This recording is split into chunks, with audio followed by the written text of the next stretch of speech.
बिस्मिल्लाहिर्रहमानिर्रहीम। The topic of today's discussion is tumour progression. Tumour invasion और spread अब किस तरह से होता है इसके बारे में हम पढ़ेंगे।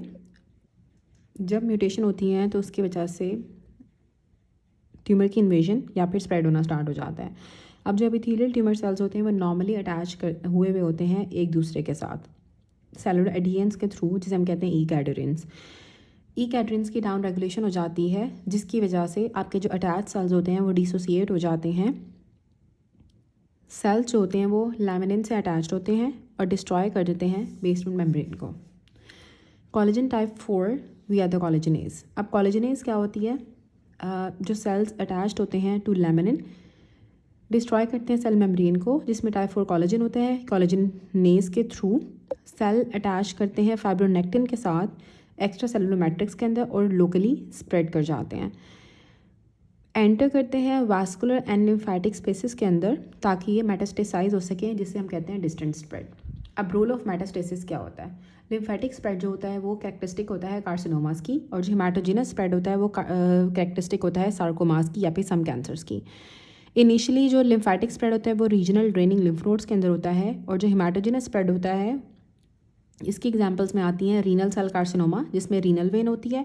FRCH इसका निमोनिक है। F से आ जाएगा follicular carcinoma the thyroid, R से रीनल कार्सिनोमा जो रीनल वेन के थ्रू होता है, C से आ जाएगा कोरियो कार्सिनोमा, एंड H से आता है हिपैटोसेलुलर कार्सिनोमा जो कि इन्वेड करता है हिपैटिक वेन को। बॉडी कैविटीज़ की सीरिंग होती है ओवेरियन कार्सिनोमा के अंदर, जो कि इन्वॉल्व करता है आपकी पेरिटोनियम को भी। इसे हम कहते हैं omental caking. Now we will study the clinical features. Clinical characteristics क्या क्या हो सकती हैं। जो बेनाइन ट्यूमर्स होते हैं ना, वो स्लोली ग्रो करते हैं, वेल सर्कमस्क्राइब्ड होते हैं, डिस्टिंक्ट होते हैं, मोबाइल होते हैं। ठीक है, बेनाइन ट्यूमर्स स्लो ग्रो करते हैं, वेल सर्कमस्क्राइब्ड होंगे, डिस्टिंक्ट होते हैं, मोबाइल होते हैं। जो मैलिग्नेंट ट्यूमर्स होते हैं वो रैपिडली ग्रो करते हैं, पुअरली सर्कमस्क्राइब्ड होते हैं, इन्फिल्ट्रेट करते हैं और सराउंडिंग टिश्यूज़ के साथ फिक्स हो जाते हैं या लोकल स्ट्रक्चर्स के साथ फिक्स हो जाते हैं। बायोप्सी और एक्सीजन हमें चाहिए होती है किसी भी ट्यूमर को क्लासीफाई करने के लिए as benign and malignant certainty के साथ। कुछ जो बेनाइन ट्यूमर्स होते हैं वो ग्रो कर जाते हैं मैलिग्नेंट फैशन के अंदर, और कुछ malignant tumours benign like fashion के अंदर ग्रो करते हैं।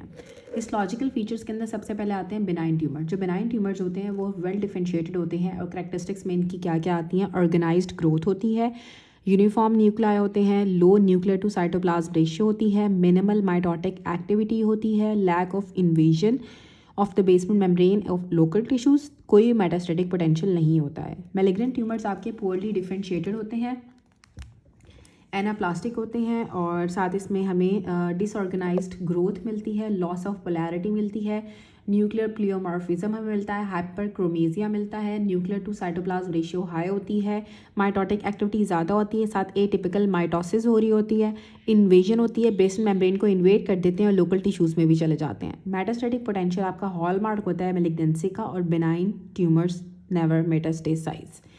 अब यहाँ पे common histochemical stains and target cells का बताया हुआ है कि जो इंटरमीडिएट फाइलामेंट्स होते हैं ना, जिसमें कैराटिन आती है, ठीक है, immunohistochemical stain keratin, intermediate keratin epithelium को शो करता है, वामेंटिन जो होता है वो मीजेनकाइम को शो करता है, डेस्मिन जो होते हैं इंटरमीडिएट फाइलामेंट्स आपके मसल के अंदर होते हैं, जी फैप आपका न्यूरोग्लाया के अंदर होता है, और न्यूरोफाइलामेंट्स के अंदर न्यूरोफाइलामेंट्स न्यूरॉन्स में होते हैं। ठीक है, हिस्टोकेमिकल स्टेन और टारगेट सेल की टाइप्स बताई नहीं है। अब जो कैराटिन होता है वो एपिथेलियम में होता है, वामेंटिन मीजेनकाइम में, डेस्मिन मसल में होता है, जी फैप न्यूरोग्लिया में होता है, और न्यूरोफाइलामेंट आपके न्यूरॉन्स के अंदर होते हैं। अदर्स में बताया हुआ जो प्रोस्टेट स्पेसिफिक एंटीजन होता है, जो कि प्रोस्टेटिक एपिथेलियम में होता है, जो ER होते हैं हमारे पास, ठीक है, एपिथेलियल वो उसके एस्ट्रोजन रिसेप्टर्स वाला जो होता है वो आपका ब्रेस्ट एपिथेलियम में होते हैं, और थायरोग्लोबुलिन आपकी थायराइड फॉलिकल सेल्स के अंदर होती है, क्रोमोग्रेनिन आपकी neuroendocrine cells small cell carcinoma of the lung के अंदर और कार्सिनॉइड ट्यूमर्स में होती है। S100 जो होता है वो मेलानोमा में होता है, शवानोमा में होता है, लैंगरेन सेल्स में होता है, और हिस्टियोसाइटोसिस में होता है। मैंने बताया जो इम्यूनोहिस्टोकेमिस्ट्री होती है, इससे हम कैरेक्टराइज करते हैं ट्यूमर्स को, जिनको क्लासीफाई करना हिस्टोलॉजी पे मुश्किल होता है। सीरम ट्यूमर मार्कर्स होते हैं, जैसे कि प्रोटीन सीरम ट्यूमर मार्कर्स आपकी प्रोटीन्स होती हैं जो ट्यूमर से रिलीज होती हैं सीरम के अंदर। इससे हम स्क्रीनिंग कर सकते हैं, ट्रीटमेंट का रिस्पॉन्स दे सकते हैं, और रिकरेंस के बारे में हमें बताती हैं। एलिवेटेड लेवल्स की अगर आएंगे तो फिर हम टिश्यू की बायोप्सी कराते हैं कार्सिनोमा के लिए, जैसे कि प्रोस्टेट के अंदर अगर प्रोस्टेटिक स्पेसिफिक एंटीजन ज़्यादा है तो फिर हम उनकी प्रोस्टेटिक बायोप्सी कराते हैं। कैंसर की जो ग्रेडिंग होती है ना, अब हम ये पढ़ते हैं microscopic assessment of differentiation, how कितना कैंसर जो है ना अपने नॉर्मल टिश्यूज से रिजेंबल करता है, इसे हम कहते हैं डिग्री ऑफ डिफ्रेंसिएशन। ठीक है, इसमें हम दो तरह के आपके होते हैं, एक वेल डिफ्रेंशिएटेड होते हैं, एक पुअरली डिफ्रेंशिएटेड होते हैं। जो वेल डिफ्रेंशिएटेड होते हैं मतलब जो अपने नॉर्मल टिश्यूज से रिजेंबल कर रहे होते हैं, पेरेंट टिश्यूज से रिजेंबल कर रहे होते हैं, वो लो ग्रेड होते हैं। जो पुअरली डिफ्रेंशिएटेड होते हैं वो हाई ग्रेड होते हैं क्योंकि वो अपने पेरेंट टिश्यूज से रिजेंबल नहीं कर रहे होते हैं। ये आपको प्रोग्नोसिस के बारे में बताता है। जो वेल डिफरेंशिएटेड कैंसर्स होते हैं उनकी अच्छी प्रोग्नोसिस होती है और as compare to poorly differentiated cancer के। अब स्टेजिंग ऑफ कैंसर हमें साइज़ और स्प्रेड के बारे में बताता है। ये की प्रोग्नोस्टिक फैक्टर होता है, मोस्ट इंपॉर्टेंट होता है, ग्रेड से भी ज़्यादा इंपॉर्टेंट स्टेजिंग होती है क्योंकि हमें ट्यूमर के स्प्रेड के बारे में बताती है और साइज़ के बारे में बताती है।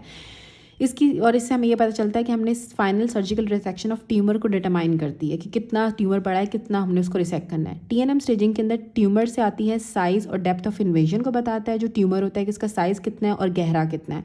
स्प्रेड आपका रीजनल लिम्फ नोड्स में जो कि second most important prognostic factor है, और जो first most important prognostic factor होता है वो मेटास्टेसिस होती है एम से। इसलिए हमारा टेबल रह गया था इंपॉर्टेंट ऑन्कोजीन्स और एसोसिएटेड ट्यूमर्स का, जैसे कि जो PDGFB होता है जो प्लेटलेट डिराइव ग्रोथ फैक्टर होता है, इसकी ओवर एक्सप्रेशन हो जाती है ऑटोक्राइन लूप होता है और एस्ट्रोसाइटोमा के अंदर। PDGF आपका एस्ट्रोसाइटोमा के अंदर ज़्यादा हो जाता है, ये ग्रोथ फैक्टर होता है। जो ERB2 ये ग्रोथ फैक्टर रिसेप्टर्स होते हैं, HER2 न्यू रिसेप्टर्स या एपिडर्मल ग्रोथ फैक्टर्स होते हैं, इनकी एम्प्लीफिकेशन होती है subset of the breast carcinoma में। जो रेट होता है जो कि न्यूरल ग्रोथ फैक्टर रिसेप्टर होता है, इसमें पॉइंट म्यूटेशंस होती हैं, ये MEN2A MEN2B और sporadic medullary carcinoma of the thyroid के अंदर बेसिकली ये होता है। इसी तरह से जो किट होता है वो stem cell growth factor receptor point mutation होती है गैस्ट्रोइंटेस्टाइनल स्ट्रोमल ट्यूमर गेस्ट के अंदर किट की पॉइंट म्यूटेशन होती है, ये stem cell growth factor receptor है। सिग्नल ट्रांसड्यूसर्स के अंदर आपकी रास जीन फैमिली होती है, GTP बाइंडिंग प्रोटीन्स होती है, ये बेसिकली जो रास जीन फैमिली होती है। GTP बाइंडिंग प्रोटीन होती है जो हमने पढ़ा था कि GTP को GDP के अंदर कन्वर्ट कर देती है, फिर इसके ऊपर GTPase एक्टिवेटिंग प्रोटीन एक्ट करती है जो वापस GTP को दोबारा से GDP में कन्वर्ट कर देती है। इसकी पॉइंट म्यूटेशंस होती है कार्सिनोमाज में, मेलानोमाज में, लिम्फोमाज में। ABL टायरोसिन काइनेज होता है आपका सिग्नल ट्रांसड्यूसर, 922 ट्रांसलोकेशन होती है विद BCR और क्रॉनिक माइलॉइड ल्यूकीमिया में, और कुछ टाइप के ALL के अंदर एक्यूट लिम्फोसाइटिक ल्यूकीमियाज के अंदर हमें ABL की म्यूटेशंस मिलती है और CML के अंदर मिलती है। उसके बाद न्यूक्लियर रेगुलेटर्स आते हैं। न्यूक्लियर रेगुलेटर्स के अंदर अगर CMYC ट्रांसक्रिप्शन फैक्टर होता है, 814 इन्वॉल्विंग IGH। बर्किट्स लिम्फोमा के अंदर CMYC होता है जो कि न्यूक्लियर रेगुलेटर्स हैं। NMYC ट्रांसक्रिप्शन फैक्टर ही इसकी एम्प्लीफिकेशन होती है न्यूरोब्लास्टोमा में। LMYC ट्रांसक्रिप्शन फैक्टर इसकी एम्प्लीफिकेशन होती है lung carcinoma, small cell lung carcinoma में। उसके बाद सेल साइकिल रेगुलेटर्स आते हैं। CCND1 साइक्लिन D1 जो होता है हमारे पास साइक्लिन होता है 1114, इसकी ट्रांसलोकेशन होती है IGH को इन्वॉल्व करता है मेंटल सेल लिम्फोमा में। CDK4 साइक्लिन डिपेंडेंट काइनेज होती है, एम्प्लीफिकेशन होती है मेलानोमा में। ठीक है, जो PDGF है वो हम PDGFB है वो एस्ट्रोसाइटोमा में होता है। जो ERB HER2 न्यू है वो आपका ब्रेस्ट कार्सिनोमा में है। जो रेट जीन है वो आपका MEN2A MEN2B और sporadic medullary carcinoma of thyroid में। किट आपका गिस्ट के अंदर होता है RAS gene family carcinomas, lymphomas, melanomas, ABL CML और ALL में। CMYC आपका Burkitt's lymphoma, NMYC neuroblastoma, LMYCG lung carcinoma. देखो C से आपने बस याद रखना है कि बर्किट्स लिम्फोमा है, N वाला खुद शो कर रहा है कि न्यूरोब्लास्टोमा और L वाला खुद शो कर रहा है कि लंग कार्सिनोमा। जो साइक्लिन D1 होता है वो मेंटल सेल लिम्फोमा कराता है, जो साइक्लिन CDK4 होता है वो मेलानोमा कराता है। टेबल भी हमारा रह गया था जिसमें इंपॉर्टेंट कार्सिनोजेंस और एसोसिएटेड कैंसर बताए हुए। एफ्लाटॉक्सिन्स हिपैटोसेलुलर कार्सिनोमा कराते हैं, एस्परजिलस से डिराइव्ड होता है which can contaminate the rice and grains.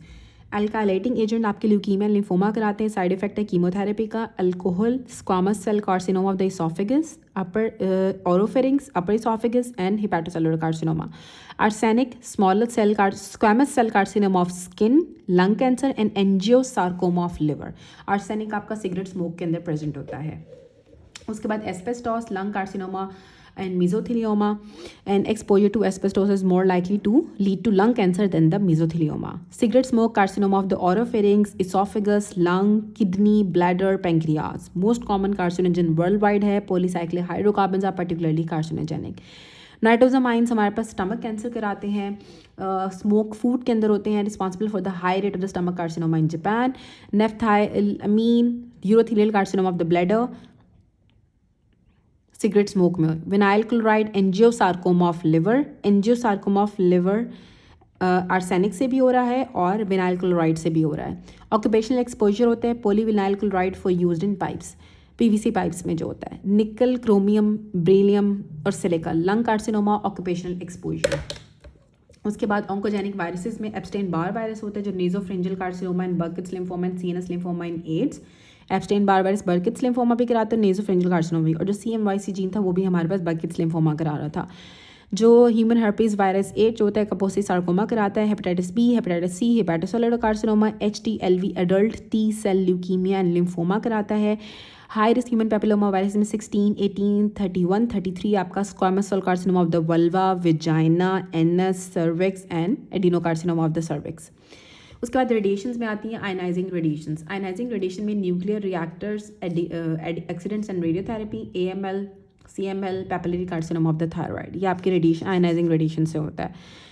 इसमें हाइड्रोक्सिल फ्री रेडिकल्स बनते हैं। जो नॉन आयनाइजिंग रेडिएशन होते हैं जिसमें आपकी अल्ट्रावायलेट बी सनलाइट आती है वो आपकी बेसल सेल कार्सिनोमा कराती है, squamous cell carcinoma of the और मेलानोमा ऑफ द स्किन कराती है। इसमें क्या होता है कि formation of pyrimidine dimers DNA के अंदर नॉर्मली एक्साइज्ड हो जाते हैं जो रिस्ट्रिक्शन एंडोन्यूक्लियस से।